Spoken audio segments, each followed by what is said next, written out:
first assumption is that people are doing the best they can. So we believe that regardless of the challenges that a teen or their family is having, regardless of what's going on when they come to us, we assume that they are doing the best that they can with the skills they have, with what they have in their lives at the moment. The second assumption is that people want to improve. So we approach all of the therapy and our interactions with them assuming that they want to improve, even if maybe their behaviors and what they're sharing does not express that at the time. Another assumption is that people need to do better, try harder, and be more motivated to change. So this is where that dialectic will come into that we talked about earlier, that you can kind of have two seemingly opposite ideas that are true, and that would be true here, that people are doing the best they can and they need to try harder, do better, and be more motivated to change. The fourth one is that people may not have caused their own problems and they are responsible to solve them.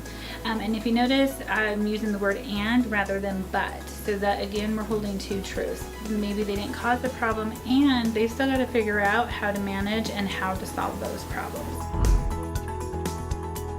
Fifth assumption is that the lives of teens and families are emotionally distressing and painful as they're being currently lived.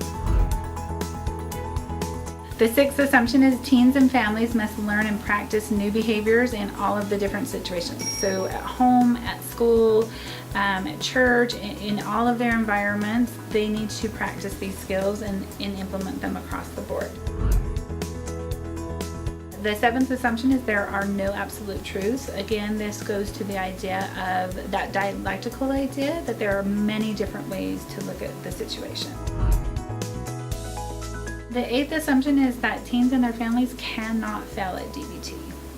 And so if they're still struggling, if there's challenges with them making change, then we will look at how we can teach it or what we can do different, because we always make the assumption that teens and their families cannot fail at DBT.